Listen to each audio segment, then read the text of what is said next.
Every morning from where can you find $20 million, $30 million, $40 million to pay for a ship? If we miss one, then there will be a shortage that day. You can't carry on a government like this. The problem we face now is so bad that what will happen when the Ukraine crisis comes on is another story. We have run down our economy. We have state enterprises owning trillions and trillions of rupees to the banks. We have enterprises that are losing. We have projects which will not benefit Sri Lanka. There are no priority lists. Even till recently, everyone, different agencies were actually using the different credit lines to order what they wanted. There was no priority. If someone said, I want fertilizer, that was there. If someone said, I want petrol, fuel, it was there.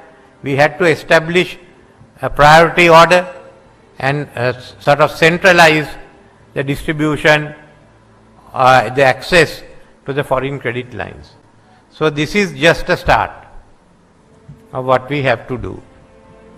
The worst is still to come. As you know, we may not have food. Our food supplies are enough until about September, October.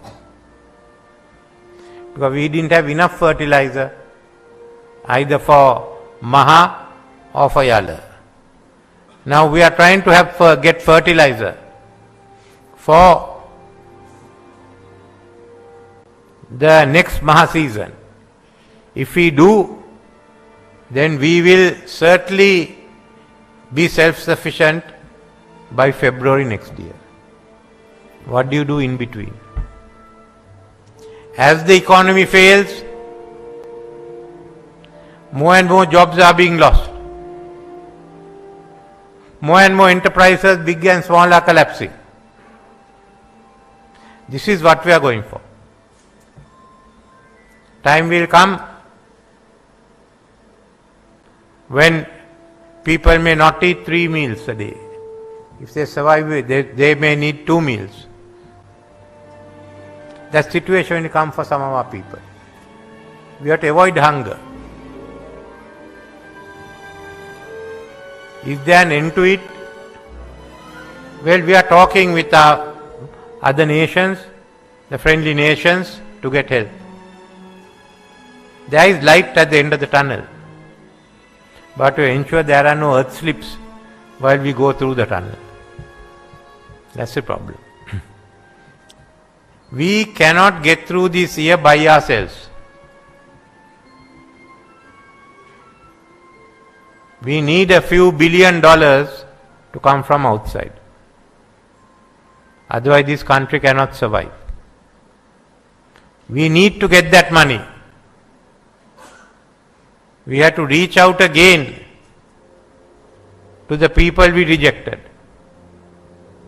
To the Japanese, who have been our friends from the 1952 to today, who are hurt by what happened.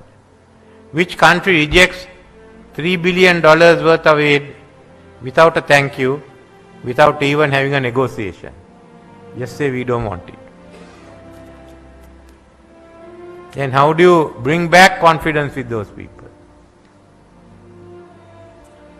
We are lucky that India has come forward to help us at the hour of our need. Other countries are chipping in. China has come with assistance, but someone in the government went and negotiated a loan, the swap, which we cannot use. We have to look at Europe and the West, but unfortunately the West are also holding. China also has a problem of its COVID and the downturn in the economy. The West is having a problem. One is the inflation that is raging there, the price of fuel has gone up, and secondly, they are putting their money into Ukraine. Over $100 billion have gone into Ukraine. 100 billion less for the rest of the world. So it is essential that we get help from our friends and make up with them. If the fault is ours, we should apologize. If the fault is theirs, tell them it's your fault. You can't have friend relations with countries and then throw them aside. Some official decides we don't want it, however high he is, and that's the end of it. What is the end result? We are starving. Whenever we had a problem earlier, it was Japan who bailed us out. I remember during the Kuwait war, when all our people had to return from the Gulf, and President Premadasa sent me to Japan to meet Prime Minister Kaifu. He took the letter, he put it on a side, said, yes, I'll ask my people to study it. And then before I went, I was told, there's $600 million for you. $600 million in 1990 is a big thing. That is how we worked. Today it's different. So I have to spend time rebuilding trust with these people, talking with them, to increase assistance. Some of the countries have promised the government earlier with assistance, but that's not enough. We have to reach out to the ones like Japan. India had started the process, China had come in, but Japan is needed and the West is needed. Then we have to sit down. We have talked with the IMF, push through an agreement soon. There are a large number of countries waiting to go up to the direct board. And at the same time, we have to decide on our debt. What are we going to do? How is the consortium going to work? Because the Chinese criteria is different from that of others. So how do you ensure that all of them share the burden equally, though the systems may be different? This is another issue that we are facing. We have to get all of them together. Who is going to summon the consortium? Where are they going to meet? And how are they going to agree? So we have to speak to all the members to see how we can help to iron out the differences.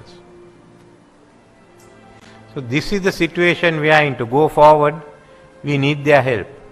We have to get their help. Then only we can start working out within the country. Otherwise, we will find that gradually the economy is slowly coming to a halt in different sectors. Already the construction industry is coming to a halt. Tourism has fallen by the wayside. Two are major sectors of the economy. Into this, we have to ensure that people at least are fed. Food is available. So we would like to start, we are going to start a food security program of cultivating our own food. And that will have to go on till 2024. Because 2023 also may be a bad year globally. So 2024 we have to go on. And I hope that all of you and others will join in this effort. Within this, we are working an economic stabilization program. I have appointed a council and they will be meeting, stabilize the economy, make the money available and revive the economy and ensure that the real economy starts functioning again. But that is not enough. The next is, how do we recover? What are we going to do? Then we have to find bridging finance till the IMF comes through and others come in. How are we going to recover? That we must decide the principle. Remember, at the end of this exercise of stabilizing, our debt would have gone up higher. The 50 billion would have gone up more. Then every year we will have to keep borrowing. So how are we going to repay it? If we don't repay it, within 3 to 4 years we come back to the same position. That we have to remember. We have to have a new economy. The old one will not answer. We have to earn more money, more dollars. Then we must have export-oriented economy. For the export-oriented economy to function, we must be highly competitive. We have to restructure the economy. We have to make it outward looking. Your business must be able to go out to create markets, new businesses, services, maybe logistics, and expansion of IT or many other sectors. Now you have to come to the next problem. Our professionals are leaving the country. How are you going to fill it? So these are what we are now focusing on. I think all of you should also focus on how do we recover. How do we start earning money? Not merely arriving at a surplus on the primary budget, a surplus overall, and a balance of trade surplus. These are difficult things that we have not achieved before. But I am confident we work together, go in the correct position, we will achieve it. We have to ensure that this is only a short period. We go through this year and part on next year. And we can start recovering, so by 2025, we can get back to having a break-even budget or a primary surplus. Then you bring in a new economy, where all of us have to work. Where we have to be able to earn foreign exchange, to open up the country. The old system has failed. We try to look inwards. We didn't encourage investments that came in. I find a large number of applications for investments stuck somewhere. The departments are not moving. So we have to think anew, bring a new structure, and to do all that, a new mindset. What can you do? Kindly create that new mindset. That is a start. No one knows of the living. Some of the countries ask, all right, before we help you, have you helped yourself? What have you done to raise this money? Now I have to answer that. Without that we can't go. People can get onto the street and demonstrate, we don't want to do this, we don't want doing that. But at the end of the day, if we don't help ourselves, no one else will help us. So we have to get ready to go through a tough time and to change the system. Changing the system and bringing this export-oriented, I don't think is going to help Iran very much. But his sons and his daughters and his grandsons and the granddaughters are going to have a new Sri Lanka. That's what we are working for. A Sri Lanka that is prosperous. Let this experience be our last experience with this bitter politics. Let's think anew. And that comes back to the Constitution. We based ourselves on the British Constitution. The majority has the power, the minority starts talking and shouting, that's all. But then we change the first past the post into a PR system. Now you are going to remove the presidency.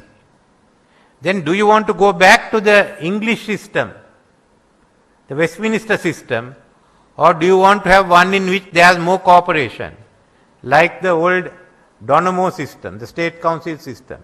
This is one issue that everyone has to think of. I have given some proposals which make the parliament work together, but that's only the beginning. So think of it and remember that this is the beginning of a new journey. Think anew and start traveling anew. Thank you.